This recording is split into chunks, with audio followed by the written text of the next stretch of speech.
We're back. And it's snowing ice balls. There is a winter storm outside. Ice balls. There's a winter storm outside, and I had a root canal 2 days ago. So y'all getting all this onesie goodness. I like it when you move your booty from the make it like that. I like it when you make it like that. I like it when you make it like that. I like it when you hit 'em with the spin now. So we got a topic this time. Do you think being high school sweethearts affects your life experiences or has an effect on how your life plays out? You want to go first? I do. So it's so funny that he actually came up with this topic because a couple of days ago, I was telling somebody that we had been together for 16 years, and the first thing they said was, "Oh, you ain't lived."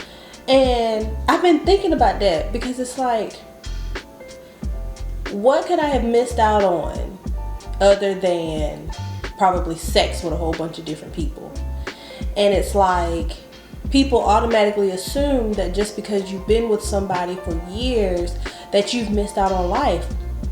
But that's not the case. It's like, if you're with someone who makes you happy, then y'all should be living together. And it's like, you don't have to be single to live life.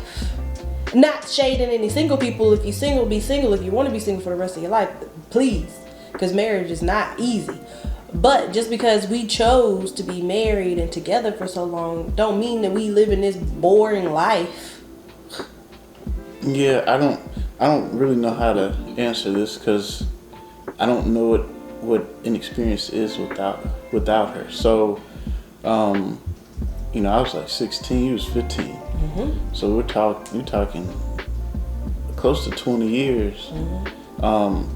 So the question is it's weird thinking about it and thinking about not being together. Right. Well, we had experiences together, but then at the same time, it's like me and you we're not the type of people where we want to keep each other locked down, I guess. Like, if we wanted to do different things, neither one of us would have an issue with that. Like, we're completely different. We probably touched on that in another episode, I don't know. But like, you are a homebody, so everything that you like to do, you want to do with us or with the family or whatever. And I want to do everything with y'all, but then I also like to have like my cousin time and stuff like that, and you're totally fine with that. So it's like, if I wanted to go out to the club and stuff like that, I would do it with my cousins and then come back home to my man and be completely fine about it. But we're also not the club type of people, so we don't do that either.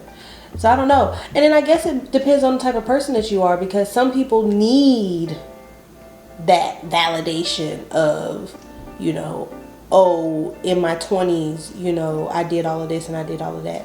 But we're not those does that benefit them? I mean, is it a benefit to do all these things with people you don't know and not have an experience with them versus doing things with someone you actually are with? I mean, like, if we've never been out of the country, but if we went out of the country, why would I want to go and live life with people I have no clue about on another part of another city or state or country versus somebody I can remember things with? It's like twofold. The person that said this actually said that they were making a comment about women and how they don't experience life like men, and how they're trying to focus on marriage and not experiencing life. So that's why I brought it up. It's like, okay, I don't think you should be focused on marriage, but if you found somebody, then cool. But at the same time, you shouldn't be out there just looking for experiences. Right. Well, and I think that's the thing too, right? Like, I mean, even that in the sense of women don't experience life, like, that's actually completely false. It's like women do fixate on marriage more than men, not all the time, but majority of the time. But I mean, like right now, like all you see on social media right now is like, you know, sororities, and they're celebrating their founders days and everything. And it's like, but these women gain relationships with each other, and they're usually who they go out of the country with. But you're right in the sense of you're not going to see people go out of the country and people that they don't have relationships with. That doesn't necessarily mean that they're going out with their husbands or something like that. Yeah. But at the same time, me today at the stage that I'm at, yeah, if I'm going to go out of the country, and I feel like, and I could be wrong, but women at my age right now, yeah, they would prefer to go out of the country with their significant other, but they all don't have a significant other. Well, look at it at the standpoint of when we were in high school. When we were in high school, you know, everybody dated different people, or they dated the same person. They either stayed together or they didn't. But at the end of the day, in high school, did you regret being with that person? Mm-hmm. You know, in college, you may have stayed with that person. Do you regret staying with that person in college? Mm-hmm. Like for you, like you didn't do things because you thought that it would upset me. Mm-hmm. But what if you did those things and I wasn't upset? Mm-hmm. You know, we've grown, so it's completely different than we were in high school and college. In high school and college, I feel like everything's popularity. Mm-hmm. Even now, social media, if you're not popular, if you don't have a presence, it means nothing. So, like, I don't know where I'm going with that. No, I get what you're saying. That's what happens when you get married. When you've been married for so long, you understand what they're saying. But I think what happens is like going back to you were talking about me and my experiences. I think what happens is that people, they assume things a lot. Most of the time, people assume a lot. And so it's like that's what's hindering people from these experiences. And I think that's what's hindering married couples from experiences, is they assume that their significant other is going to have an issue with something. And a lot of times it might be because of past conversations or something like that. But at the end of the day, you can't assume it. You have to have these conversations. Now, if you have the conversation and it doesn't go in the direction you want, like it's, oh no, you're not doing this or whatever, then you have to make a bigger decision, right? You have to make a bigger decision of, okay, is this what I'm going to do for the rest of my life? But if I would have had those conversations with you in the past, like I do now, it would have been completely, like I would have been like, oh, okay. Well, let's end it. Okay. Because we had 8 minutes. All right. So, do you think being with your high school sweetheart affects a life experience? And I said, in my opinion, no, because I haven't really changed anything that I've done, and I wouldn't go back and change anything other than the only thing that I did in high school that I would probably change is, personally, I would go and look for a school out of state to play football. Mm-hmm. That was it. I mean, I probably wouldn't have stayed in state to play.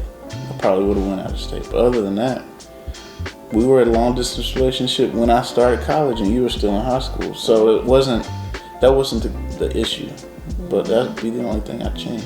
And when you graduated and I was a senior. Oh yeah.